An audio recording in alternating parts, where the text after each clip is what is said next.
धनुष रखी गई है और धनुष के पास बहुत बड़े बड़े वीर लगे हुए हैं। भगवान ने कहा भैया उठाऊं क्या? कहा उठा लाला देख।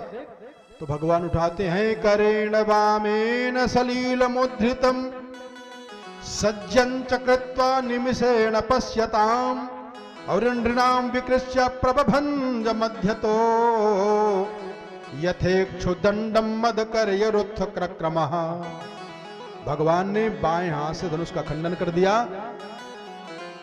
कंस के सुरक्षा कर्मी सब लड़ गए, कहा तोड़ दिए धनुष, और लड़ाई हो गई। आधी धनुष का टुकड़ा लिया भगवान श्याम सुंदर ने और आधा टुकड़ा लिया बलराम भैया ने। पीटे, भाग करके गए वो लोग, कंस को बताए।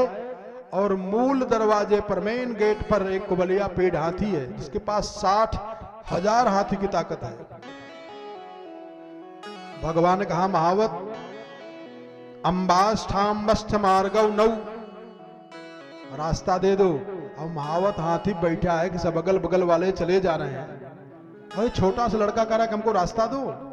तो महावत ने कहा नो चेत, अगर नहीं दिया तो भगवान ने कहा कि अगर बेटा रास्ता नहीं दोगे तो तुमको भी और तुम्हारे हाथी को भी सकुंजरम त्वाद्य नयाम यम साधनम, तुमको भी तुम्हारे हाथियों को यमपुरी भेज देंगे। ऐसा है इसमें, लेकिन इसका एक और भाव बता दूं आपको। भगवान ने कहा, उसने कहा कि नाथ, कौन? महावत, हम तो मजबूर हैं, हम नौकर हैं। कंस ने हमको कह दिया है कि यहीं खड़ा रखा हाथी, और अगर जाए कृष्ण तो उसको मरवा देना। तो भगवान ने इशारा में कहा कि नो चेत तो नयाम सकुंजरम त्वाद्य नयाम यम साधनम। एक अर्थ यह होता है कि यमपुरी भेज दूंगा, लेकिन भगवान कह रहे हैं बेटा यमपुरी नहीं, जो बड़े बड़े ऋषि महर्षि योग यम जप तप सम दम करने के बाद जहां जाते हैं वहां तुझको भेज दूंगा। कहा महाराज वहीं भेजिए। हरे कहा जो जन्म जन्म मुनि जतन कराही। यम साधनम, यम नियम आसन प्राणायाम प्रत्याहार समाधि साधना, ये जो करके जो जहां जाते हैं वहां तुझको भेज दूंगा। प्रसन्न हो गया। हाथी के साथ भगवान खेल किए, खेल खेल में हाथी का उद्धार के। और क्या कथा है, हाथी को 25 धनुष पीछे खींचे हैं। पुच्छे प्रगृह्यति बलम धनुषः पंचविंशतिम, क्या कथा है। 25 धनुष पकड़ के हाथी को पीछे खींच दिया भगवान ने। गुस्सा करके जब मारा दांत, उसके दोनों दांत धरती पे घुस गए।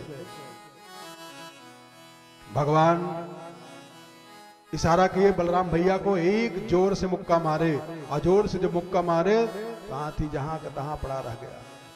दोनों हाथ उखाड़ करके जाते हैं। अब एक साथ में रंगमंच पर जब भगवान प्रकट होते हैं, खड़े होते हैं, तो जितने लोग दर्शक सब बैठे थे, सबके सामने भगवान ने एक साथ में समस्त रसों के साथ प्रकट हो गए। यह गया कथा है। इसलिए कहा जाता है कि भैया अरे यहां 10 रस है,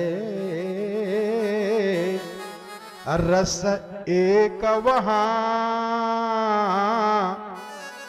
यहां बानी है संत की पानी नहीं। बोले तन का मल तो हर धुलता है वही, लेकिन मन का मल तो धुलता है यही। बोले वहां डूबता जो,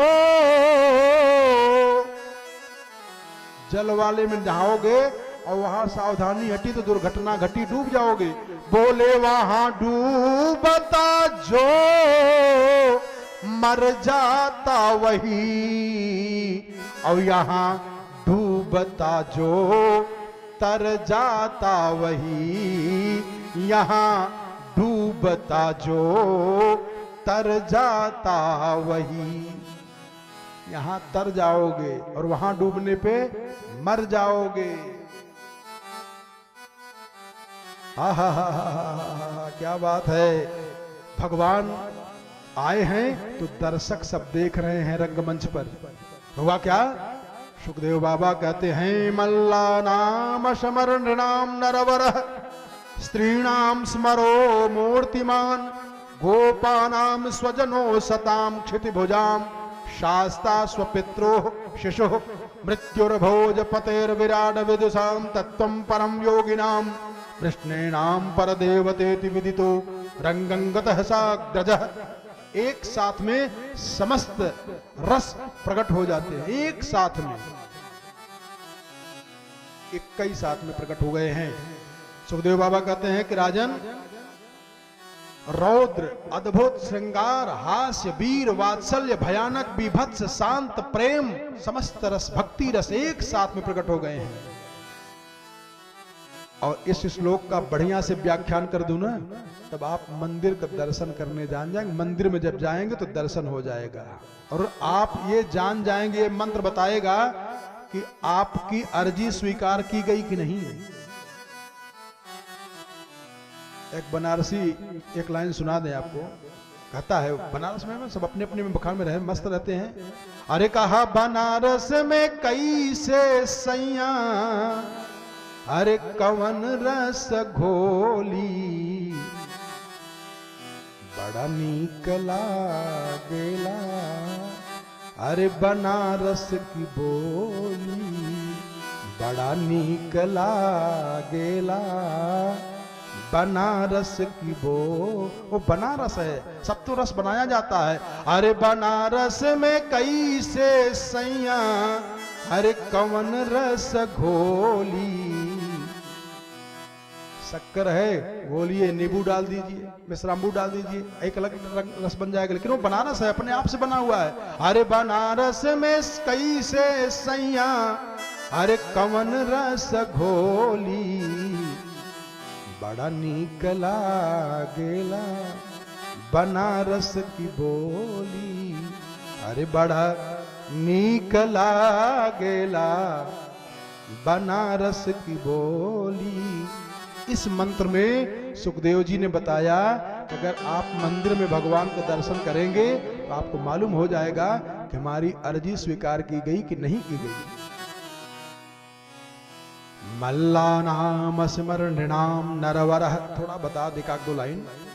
जो बड़े बड़े पहलवान हैं उनको भगवान वज्र के समान दिखाई दे रहे हैं। आंख वही है, भगवान का रूप वही है, लेकिन उनको दिखाई कैसे देख रहे हैं, जैसे कोई वज्र का बना हुआ पहाड़ आ गया हो। और नरवरः स्त्रीणाम, जो स्त्रियां हैं उनको पुरुषोत्तम के रूप में भगवान दर्शन दे रहे हैं। वो मना रही है कि भगवान, जो ज्यादा उम्र वाली हैं वो सोच रही कि मेरा पुत्र बन जाते तो बड़ा बढ़िया होता। जो नवयुवतियां हैं वो सोच रही हमारे प्रियतम हो जाते तो अच्छा था।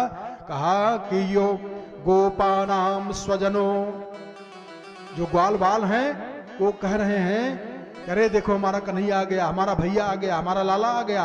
वो संबंधी भगवान उनको दिखाई दे रहे हैं। कहा असताम क्षितिभुजाम, जो बड़े बड़े राजा बैठे हैं उन राजाओं को भगवान दिखाई दिए जैसे कोई सम्राट आ गया हो, चक्रवर्ती सम्राट आ जाए, राजा कांप जाते हैं, ऐसे भगवान उनको सामने दिखाई दे रहे हैं।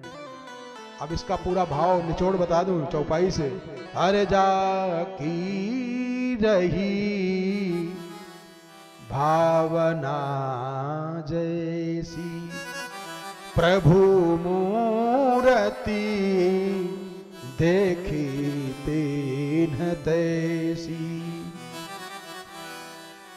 दोनों पहलवान आए, चाणूर मुष्टिक। चाणूर ने भगवान से कहा कि हम लड़ना चाहते हैं राजा को प्रसन्न करने के लिए। तो कहा अपने समकक्ष वालों से लड़ोगे कि हमसे लड़ोगे? कहा नहीं, आपसे लड़ने की इच्छा है।